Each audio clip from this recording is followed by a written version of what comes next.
오늘 우리가 함께 나누실 말씀은 미가서 6장 1절에서 5절까지의 말씀입니다. 미가서 6장 1절에서 5절까지의 말씀 우리 함께 한 목소리로 합독하시겠습니다. 너희는 여호와의 말씀을 들을지어다. 너는 일어나서 산을 향하여 변론하여 작은 산들이 내 목소리를 듣게 하라 하셨나니 너희 산들과 땅의 견고한 지대들아 너희는 여호와의 변론을 들으라. 여호와께서 자기 백성과 변론하시며 이스라엘과 변론하실 것이라. 이르시기를 내 백성아 내가 무엇을 내게 행하였으며 무슨 일로 너를 괴롭게 하였느냐. 너는 내게 증언하라. 내가 너를 애굽 땅에서 인도하여 내어 종노릇하는 집에서 속량하였고 모세와 아론과 미리암을 내 앞에 보냈느니라. 내 백성아 너는 모압 왕 발락의 꾀한 것과 부올의 아들 발람이 그에게 대답한 것을 기억하며 시딤에서부터 길갈까지의 일을 기억하라. 그리하면 나 여호와가 공의롭게 행한 일을 알리라 하실 것이니라. 아멘. 할렐루야. 이스라엘 백성들이 하나님을 떠나며 우상을 섬길 만한 사실을 이유가 찾아보면 그렇게 있지 않았습니다. 그러니까 다시 말하면 무언가 이렇게 사이가 소원해진다, 누군가의 관계 속에서 소원해진다고 하면 우리가 인간관계 속에서 보면 사실은 일방적으로 누군가에게 문제가 있기보다는 쌍방의 문제라고 우리가 볼 수 있는 게 많지 않겠습니까? 그러니까 어떤 사람과의 관계 속에서 문제가 생겼을 때는 분명히 내가 느끼기에 나 저 사람 싫어, 이런 부분이 싫어, 저런 부분에 문제가 있어, 저런 것 때문에 내가 그 사람하고 같이 있을 수가 없네, 이렇게 생각이 들면 이제 관계가 멀어지게 되는 부분이 있지 않습니까? 자, 그러면 우리가 한번 생각해 보면 하나님과 이스라엘 백성들 사이의 관계에서 지금 이스라엘 백성들이 무엇을 섬기고 있는 겁니까? 우상을 섬기고 하나님을 떠나고 하나님과의 관계가 소원해지는 것을 보면 우리가 인간관계 속에서 보면 이스라엘 백성들의 입장에서 보면 누구에게 문제가 있기 때문이라고 생각할까요? 하나님에게 분명히 문제가 있으니까 내가 하나님이 싫어지고 또 하나님이 좀 나에게 뭔가 어떤 관계 속에서 문제를 일으키시고 또 하나님이 나를 어떻게 좀 서운하게 좀 대하시는 그런 부분이 있게 되니까 이스라엘 백성들로서는 하나님을 떠나서 무엇을 섬기는 겁니까? 우상을 섬기게 되고 또 이렇게 하나님을 떠나게 되는 건 아닌가, 우리가 이렇게 생각할 수가 있게 된다는 것이죠. 자, 그런데 사실은 이렇게 생각해 보면 하나님께서 이스라엘 백성들을 서운하게 할 일이 없다는 것이죠. 하나님께서 이스라엘 백성들을 더 괴롭히거나 어떤 문제를 일으키거나 관계에서의 어떤 멀어질 만한 원인을 제공하시는 분이 하나님이 아니시라는 겁니다. 그래서 하나님은 오늘 본문 말씀에서 뭐라고 얘기를 하시냐면 한번 변론을 해보자, 이렇게 얘기합니다. 그러니까 이 말은 무슨 말입니까? 한번 재판을 열어보자. 누구의 잘못이 큰가? 하나님의 잘못이 큰가? 아니면 이스라엘 백성들의 잘못이 있는가? 한번 따져보자, 이렇게 얘기를 합니다.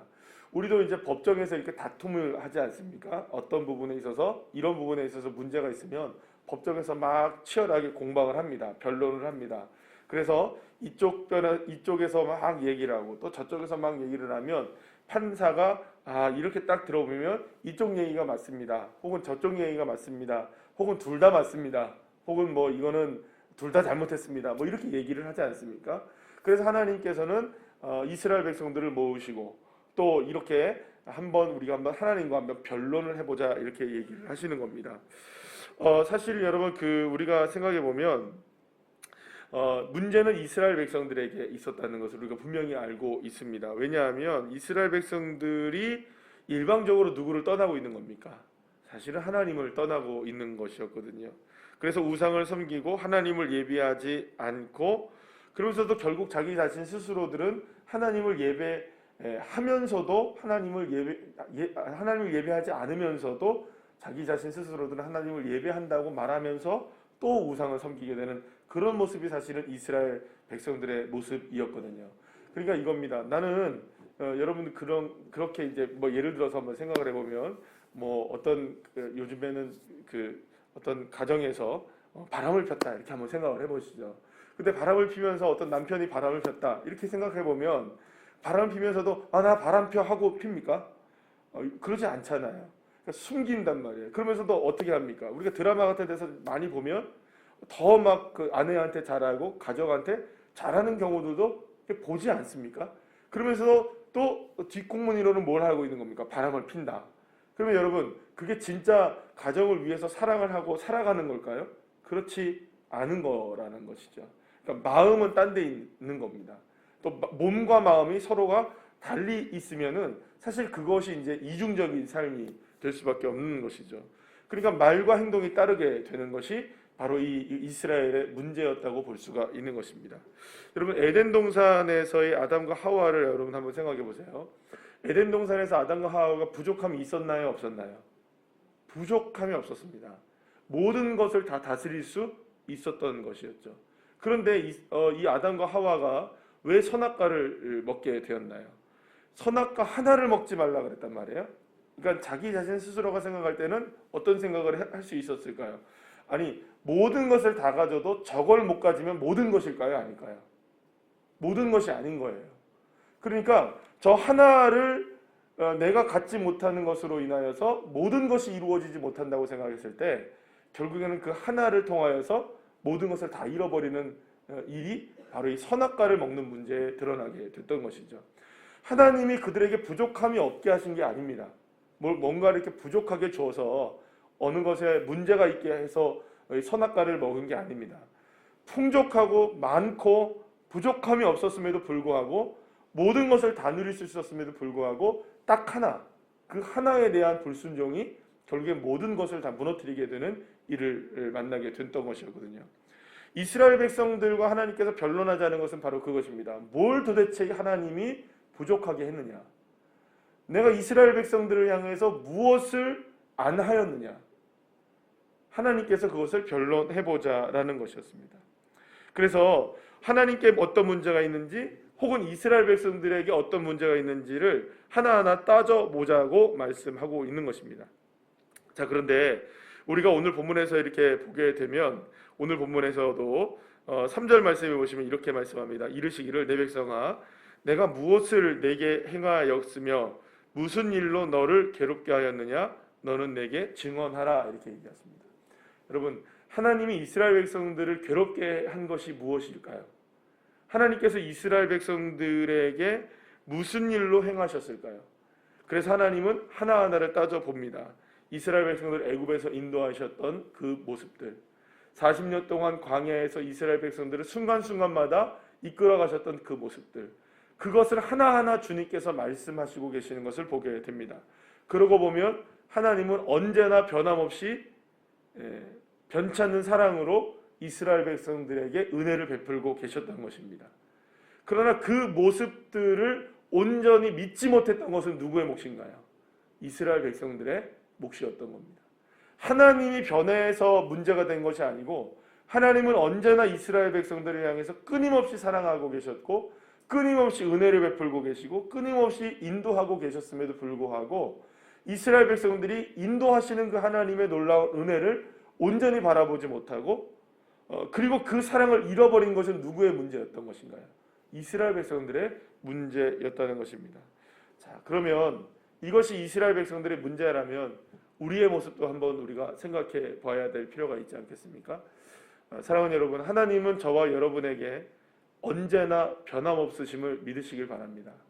단 한순간도, 단 한 시간도, 어떠한 상황 속에서도 저와 여러분을 포기하지 않으시는 분이 한 분이 계십니다.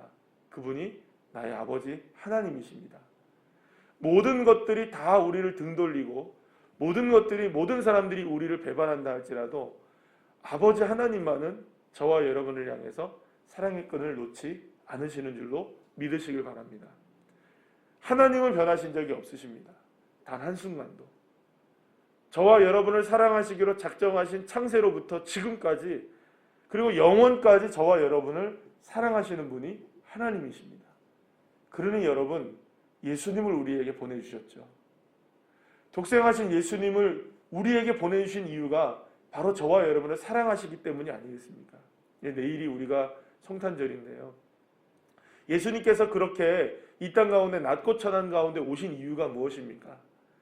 그 모든 것들을 이루시기 위하심이었는데 그 모든 것이란 건 무엇입니까? 우리를 죄에서 해방하시고 우리가 하나님의 자녀가 되는 권세를 누리게 하시기 위해서 아낌없이 자신의 아들을 내어주셔서 이 땅 가운데 태어나게 하신 분이, 그리고 십자가를 지게 하시고 죽게 하신 분이 누구십니까? 바로 여호와 하나님이십니다. 그러니 그 하나님의 놀라운 은혜는 예수 그리스도의 사랑으로 확증되어진 것이라는 것을 여러분 믿으시길 바랍니다. 그러니 예수 그리스도의 은혜만 보더라도, 그 사랑의 십자가의 모습만 보더라도 하나님이 저와 여러분을 끔찍이도 사랑하신다는 것은 이미 증명되어진 것인 줄로 믿습니다. 그러니 여러분 한순간이라도, 단 한순간이라도 오해하면 안 됩니다.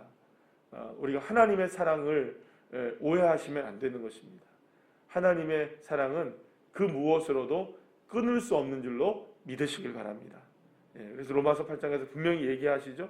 그 어떤 것으로도 끊을 수 없는 하나님의 사랑이 그리스도 예수 안에서 우리의 마음과 생각을 또 지켜주시고 인도해 주실 줄로 믿으시길 바랍니다. 자, 그런데 결국에는 변하는 건 누군가요? 우리입니다. 내가 변하는 것이죠. 하나님의 사랑이 변하는 것이 아니라 내가 변하는 것입니다. 여러분 그 어린 시절에 제가 살던 동네에 예전에 결혼을 하고 얼마 안 돼서 이제 또 울산에 살다가 한번 서울에 올라간 김에 옛날에 살던 동네를 한번 가봤어요. 근데 가봤는데 차를 몰고 이렇게 가봤는데 세상에 그 골목이 어렸을 때 놀던 데는 굉장히 넓었거든요.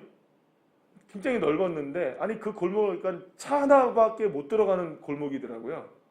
그러니까 차만 이렇게 살짝 지나가는데 옆에가 그렇게 공간도 많지도 않고 제가 그때 몰던 차가 큰 차도 아니었는데 이게 그 골목이 꽉 차더라고요. 근데 어렸을 때 보니까는 어떻습니까? 거기가 얼마나 넓었는지 막 뛰어놀고 막 아이들하고 막 놀던 그 동네가 그렇게 세상에 좁은 거예요. 그 골목이. 그때 알았어요. 아, 내가 컸구나. 여러분, 변하는 건 누군가요? 내가 변하는 겁니다. 내가 커버리는 것이고 내 모습이 바뀌어지는 것이 문제인 것이죠. 그 장소는 변함이 없는 거예요. 그 장소는 10년 전이나 20년 전이나 그대로였었는데 제가 변한 거가 문제였던 것이죠. 사실은 하나님의 문제가 아니라 대부분의 많은 것들에 있어서 문제는 나에게 있다는 것을 기억하시길 바랍니다. 하나님의 사랑은 변치 않는데 늘 언제나 그 사랑을 불평하고 불만하고 또 그 사랑에 만족하지 못하여서 세상의 것에 기웃기웃하고 거기서 만족을 얻으려고 하는 우리들의 문제가 있다는 것을 우리는 기억해야 하는 것입니다. 그래서 사실은 성탄절이 다가오고 있는 오늘 저와 여러분에게 정말 필요한 것이 무엇인가? 예수님께서 이 땅에 오신 그 놀라운 은혜와 사랑의 목적들을 온전히 믿음으로 바라보면서 과연 나의 문제가 무엇이기에 주님께서 그토록 변함없는 사랑으로 예수를 나에게 보내주셨는가? 그것은 바로 내 허물과 죄입니다. 나의 연약함입니다. 사랑하는 여러분, 오늘 이 새벽에 나의 연약함을 믿음으로 바라보시고 나의 부족함과 나의 죄를 주님 앞에 아뢰면서 주 예수께서 이 땅에 오신 그 사랑의 목적과 은혜를 다시 한번 묵상하시고 회복되시기를 소망합니다. 그리고 또 한 가지 마지막으로 정말로 변치 않은 그 사랑, 끊임없이 우리에게 은혜를 베푸시는 그 변치 않는 그 사랑을 다시금 믿음으로 바라보면서 그 사랑으로 힘입어서 다시금 소망을 얻고 다시금 일어나는 믿음의 자녀들 한 사람 한 사람 되시기를 간절히 축복합니다. 기도하시겠습니다.